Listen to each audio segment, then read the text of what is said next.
پٹے باندھ لو اور سنو. یہ کہتا ہے وہ پنڈت کہ میں بلیدان دینا چاہتا ہوں اور مجھے کوئی مسلمان آ کے مار دے، قتل کر دے، تاکہ ہندو سب سمجھ جائیں کہ مسلمان ہتھیارے ہوتے ہیں. سن وہ خبیث مردود، تیرے خون کی ہمارے نزدیک کوئی قدر و قیمت نہیں.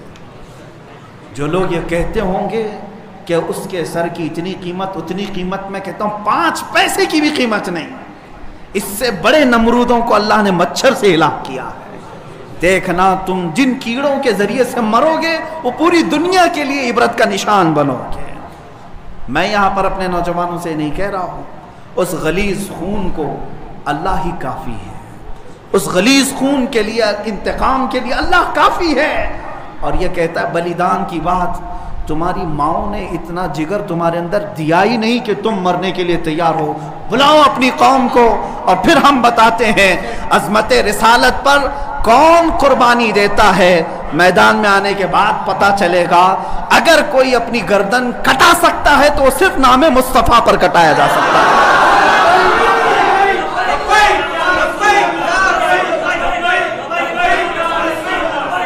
حسن یوسف پہ کٹی مصر میں انگشت زنا، سر کٹاتے ہیں تیرے نام پہ مردان عرب. وہ صحابہ کٹاتے تھے اور بتاتے تھے. آج اگر وہ پنڈت وہاں بیٹھ کر کے کہتا ہے کہ میں بلیدان دینا چاہتا ہوں، تو اپنی کوٹھے میں بیٹھ کر بلیدان دے لے تیرے اپنے گھر میں. لیکن میں جانتا ہوں کہ 1 لاکھ کیا، ابھی اگر میں ہندوستان کے نوجوانوں کو آواز دے دوں تو پوری دلی کی سرزمین بھر جائے گی انشاءاللہ العزیز. سارے نوجوانوں کے سر بھی وہاں پر لہرائیں گے. میں انشاءاللہ عنقریب اعلان کرنے والا ہوں کہ اے نوجوانوں، کیا تم میری اس بات پر لبیک کہتے ہو کہ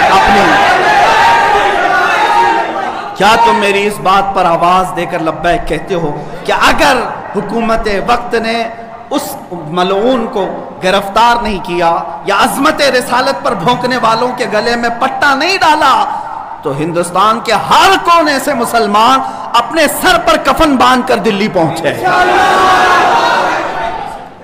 آپ تیار ہیں اس بات کے لیے؟ انشاءاللہ العزیز اگر سر کٹے گا، اے مسلمانوں گھبرانا نہیں. سب سے پہلے اس فقیر کا سر جائے گا انشاءاللہ. سب سے پہلے ہماری گردن کٹے گی. اور یہ مرنا تو ہے ہی آج یا کل. اپنے بستر پر ایڑیاں رگڑ رگڑ کر مرنے سے تو بہتر ہے میرے مصطفیٰ کی عظمت کا پرچم بلند کر کے دنیا سے جائے. اس لیے کہ فرشتے بھی ہمارے لاشوں کے استقبال کے لیے تیار، فرشتے بھی ہماری لاشوں کے استقبال کے لیے تیار ہوں. اس لیے کہ فرشتے بھی یہ کہیں گے یہ عام آدمی کی لاش نہیں آ رہی ہے، میرے نبی پاک پر اپنا خون نچھاور کرنے والا آ رہا ہے. اور انشاءاللہ العزیز انشاءاللہ وہ پنڈت اپنے بزدلوں کو جمع کرنے کی کوشش کر رہا ہے. اور ابھی میں نے دیکھا ایک ویڈیو نشر کر کے وہ کہتا ہے ہندو بھائیوں سے میں کہتا ہوں کہ تم اپنی قربانی کے لیے تیار ہو جاؤ. کیوں زہر پھیلا رہے ہو؟ کیوں زہر پھیلا رہے ہو ہندوستان میں؟ ہم نے کبھی لڑنے کا یا جہاد کا اعلان نہیں کیا.